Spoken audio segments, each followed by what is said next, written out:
Bien, vamos a retomar. Vero, te había prometido la palabra. Sí, creo respecto a la discusión que teníamos en el bloque anterior que hay que poner las cosas en su justa medida, ¿no?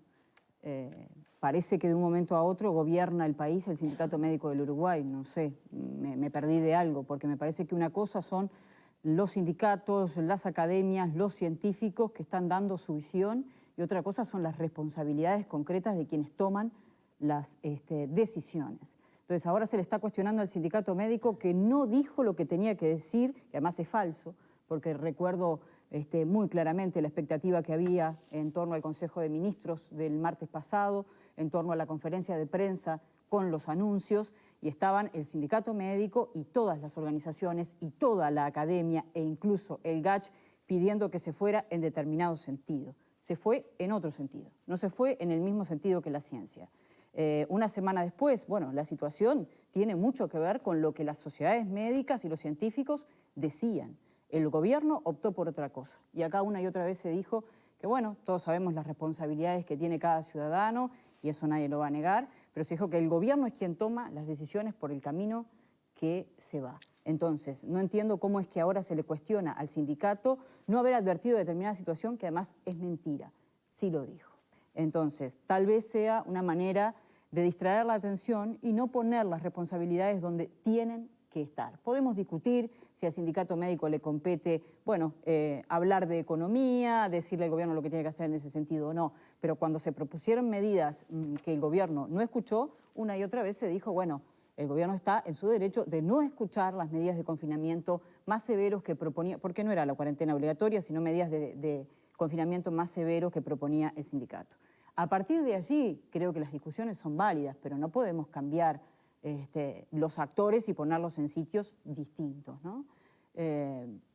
Aclarado esto, que me parece que era importante, ¿qué es lo que cambia para nosotros los ciudadanos esta detección de esta cepa nueva? La P1. La P1, ¿a qué nos tenemos que atener? Porque hemos visto, bueno, hemos escuchado que es más contagiosa, que hay posibilidades de reinfección.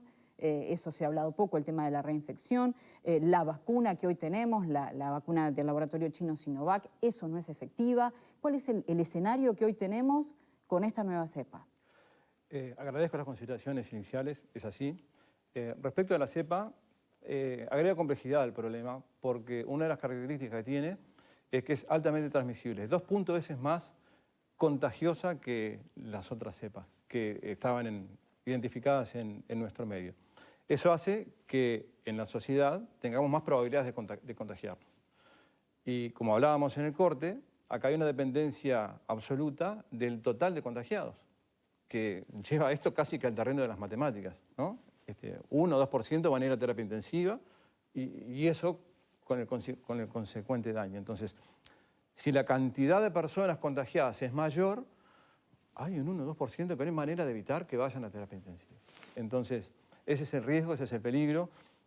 Y para nosotros, en nuestra vida, en nuestro cotidiano, esto implica extremar los cuidados. Porque las probabilidades de contraer el virus son mayores y de difundir el virus son mayores. Agrega complejidad y sin duda, que es parte de la explicación biológica a este pico que estamos viviendo con estos números impactantes, esos 2.700 de ayer y esos 188 pacientes en terapia intensiva que pegan y pegan fuerte. En cuanto a la cobertura de las vacunas, la información que se tiene respecto a esta cepa, particularmente con Chile, que tiene un enorme porcentaje de su población vacunada con Sinovac, es que habría una buena cobertura para la vacuna, pero los estudios son para la cepa, pero los estudios todavía son preliminares y nos falta información.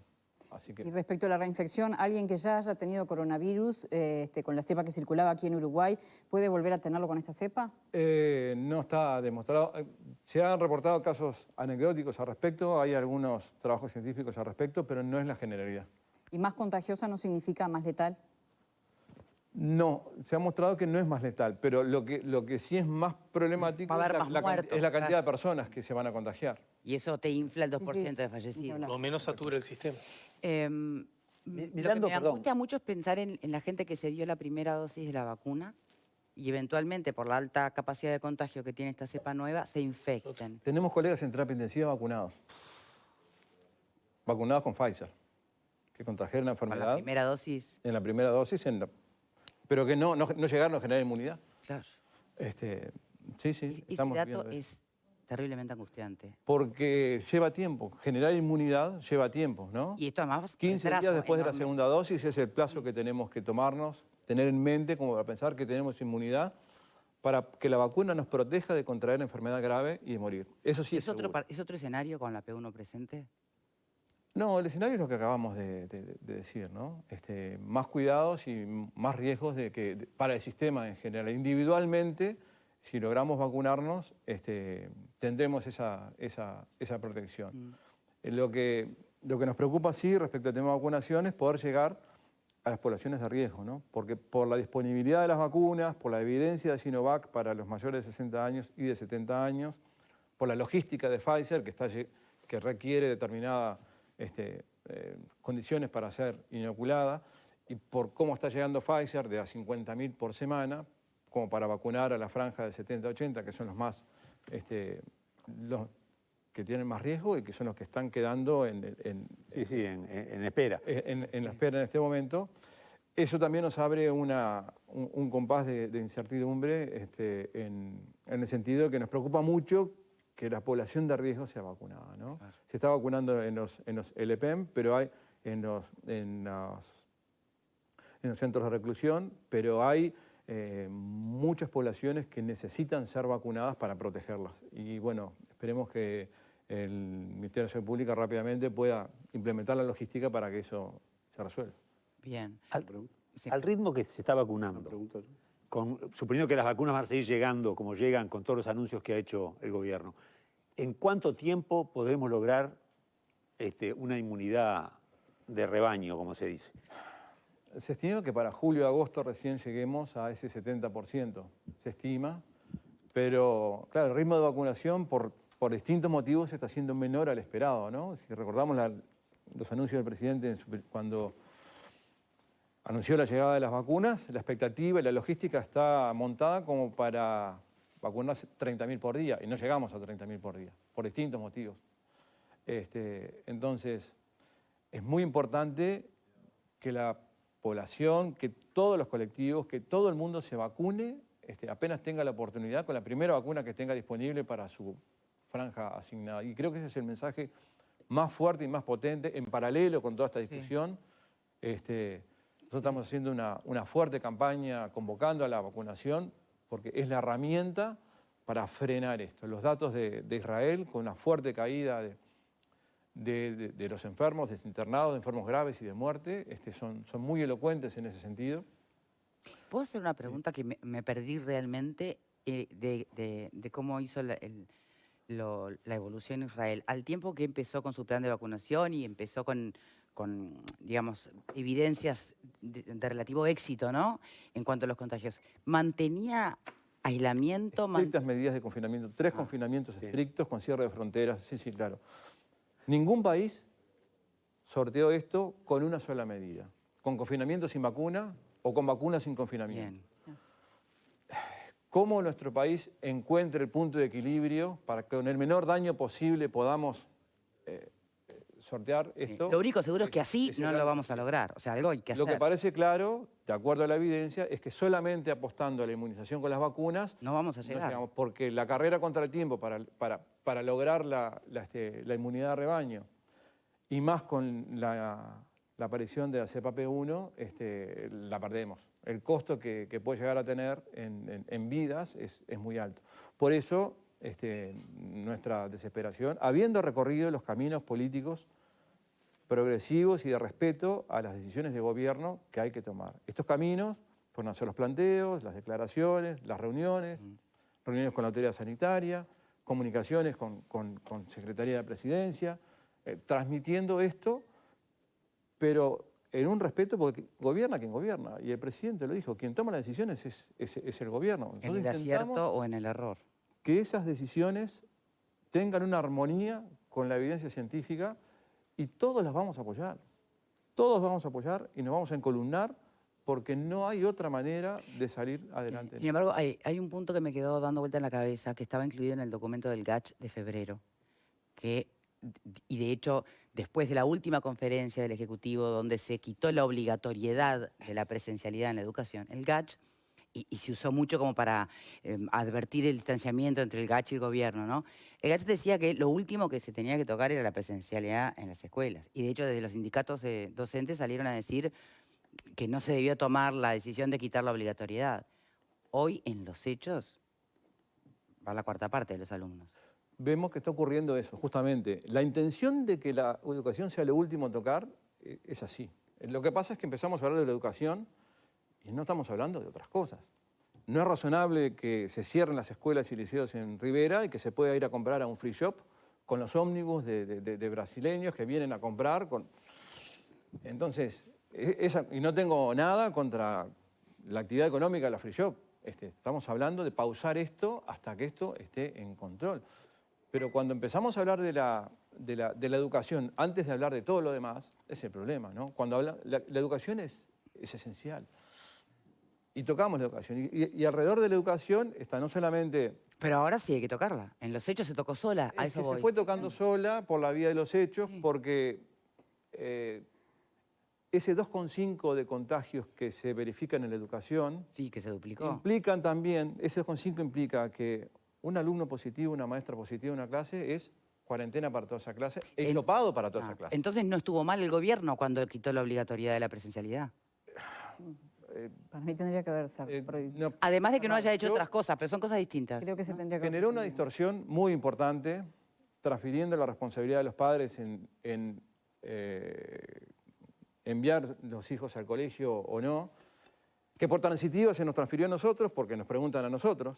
Ah, claro. Entonces, las pautas tienen que ser claras. Y esto tiene un horizonte finito porque estamos vacunando. No solamente el tema en la educación es la cantidad de contagios que se dan, sino el movimiento que genera. La movilidad en torno La a... movilidad. Claro, claro. Hay algo que nosotros remarcamos mucho. Pero entonces, ¿Qué- ¿hoy ustedes querrían que se decretara la virtualidad total en la educación? Nosotros planteamos que sí. Total. Por un Bien. periodo, viene turismo ahora. Aprovechar... Sí. bien. Ahora, Greco, ¿es compatible lo que va a suceder en la próxima semana respecto a las reservas que hay en el corredor Bueno, ese es termal otro escenario. y bueno, y en otros establecimientos turísticos con la situación sanitaria que estamos viviendo y con estas señales también de las que estamos hablando? Creemos que no.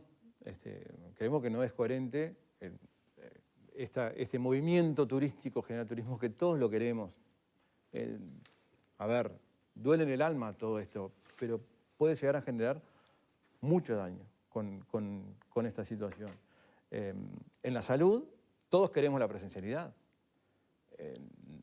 Es insostenible la medicina sin presencialidad. Pero en su momento, cuando desde la Dirección General de la Salud se metió un decreto el 16 de febrero para comenzar con la presencialidad parcial, en medicina general, ginecología y pediatría, lo que tuvimos fue una llegada muy importante de personas, de pacientes, que quieren ver a su médico. Y después que la persona va, no podés decirle que se vaya.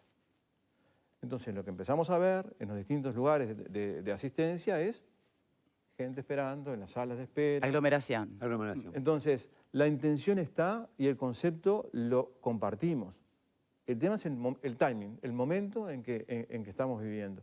Y en la salud se postergó la presencialidad hasta la vacunación del personal de salud y particularmente también de la población de riesgo, porque nos parece muy importante ese balance entre una cosa y la otra. Y es muy difícil en el momento. Bien.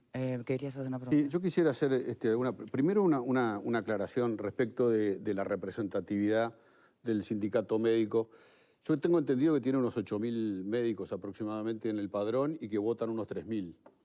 Está bien, ¿verdad? ¿Sí? O sea que Afiliación no obligatoria, voto y la lista gana con unos 2.000. No es el aproximadamente. tema de hoy, Mira, Marguerite. ¿Por qué estamos yendo para ahí? Disculpame. Esperá, esa era una aclaración porque él tocó el tema. Hoy yo soy el presidente del sindicato médico, me dijo. Está bien, es el presidente del sindicato médico que tiene una baja representatividad entre los médicos. Las preguntas eso era para aclarar nomás. La pregunta que quería hacer, ¿por qué el año pasado pidieron cuarentena obligatoria y hoy, con una situación mucho más dramática, no se pide cuarentena obligatoria. Una pregunta. ¿Por qué la conferencia ayer, cuando este problema viene de febrero, de crecimiento Nunca sostenido? había conferencia de prensa del sindicato médico. Le voy a pedir ¿Te perdiste algún boletín, me parece? Pero yo le voy a pedir al señor Greco que me conteste, no a ti. Ya hiciste una defensa encendida del sindicato médico sin que nadie te la pida. Este es un programa de opinión, se supone que me piden la opinión cuando me siento acá, ¿no? Y la cuarta pregunta es, Pero o la no, tercera pregunta. se le van a olvidar, ¿Usted cree Fernando. que hay en el gobierno, que hay gente muriendo hoy con COVID por la inoperancia o la falta de decisión del gobierno? Vamos por partes. El sindicato médico, decir que uno no tiene representatividad es como decir Trump tiene representatividad. Los países donde el voto es no obligatorio no son democráticos o representativos. La dejo ahí.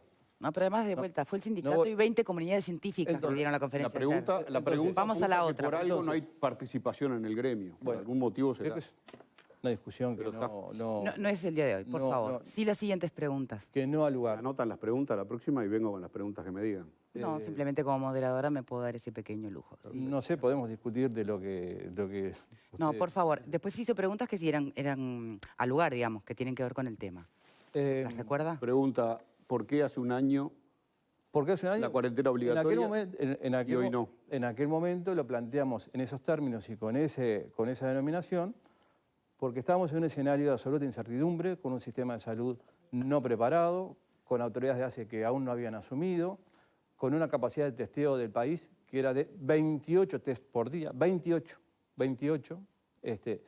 y con un país absolutamente no preparado para lo que temíamos que ocurriera, que finalmente no ocurrió. Entonces, lo que transmitimos en ese momento, y lo transmitimos en una reunión al propio presidente de la República, fue que entendíamos que esa era la medida más efectiva para dar tiempo, ahora, así como ahora hay que dar tiempo a la vacuna, para dar tiempo a que el sistema se preparara, a que todos nos preparáramos para recibir esto, porque de la vacuna ni hablábamos hace un año, ¿no? Y fue en ese sentido como lo planteamos. El gobierno decidió hacerlo de una manera que fue muy efectiva y que nosotros mismos invocamos ahora porque fue efectiva y porque el efecto que se logró el año pasado es lo que entendemos que se necesita ahora para controlar esta situación. Bien. Y respecto al tema de las personas que fallecen o no fallecen, y bueno, cuando hay que tomar medidas, hay que tomar medidas. Yo si no hago cosas como médico, estoy omitiendo en mi actitud. Entonces, nosotros lo que pedimos es que actuemos rápidamente para evitar más muertes prevenibles. Más muertes prevenibles. Porque Pero le pregunté concreto, ¿usted le carga responsabilidades al gobierno por no tomar medidas por esas muertes? yo no estoy cargando ninguna responsabilidad y lo voy a decir públicamente porque acá entiendo que todos y cada uno toman las decisiones que mejor competen porque hacen ese balance que todos tienen que hacer desde su lugar y desde su responsabilidad. Nosotros no gobernamos el país. Nosotros no somos responsables de las decisiones políticas. Nosotros transmitimos nuestra opinión técnica, que es global respecto a la salud de la población. Y por eso el tono de nuestras recomendaciones. Cuando hacemos y recorremos un camino, que es hablar con las autoridades, hacer los comunicados, hacer las gestiones y demás, y bueno, hay un momento en que se busca una medida de cierto efecto. Como en un conflicto hay un momento que se llega a una movilización, se llega a un paro, hay una progresión en ese tema. Y acá, en el entendido de que no se han dado las respuestas sanitarias que el país necesita en este momento, es que hicimos el hecho de ayer con una multiinstitucionalidad muy importante que es nuestro mayor respaldo. Muy bien. Consulta y gracias cortita. por eso. Y es cortita porque hay que Cortita. despedirlo. Se habló de que se vacunaba poco porcentaje a nivel de personal de salud, 60%. ¿Eso es así o no? ¿O fue al principio y ya se revirtió? Bueno, hubo mucho problema de agenda para eso. Porque, a ver, vinieron 50.000 Pfizer, se priorizaron determinados grupos dentro de la salud, los que se consideró que estamos más expuestos a contraer la enfermedad. El estar habilitados en agenda implicaba que cada institución mandara al ministerio el listado de las personas que trabajaban y encontramos mucho problema en colegas que quisieron vacunarse y que no pudieron hacerlo. había mucho más demanda de lo que posibilitaba el diseño de la agenda para vacuna en ese momento. Hasta donde nosotros sabemos, los médicos queremos vacunarnos. El viernes 12 fue cuando empezamos a vacunarnos con Pfizer. Fue el día de mayor alegría en el colectivo médico que recordáramos en muchos meses. Si ustedes repasan las redes en ese momento, fue un día de fiesta para nosotros, porque queremos y defendemos la vacunación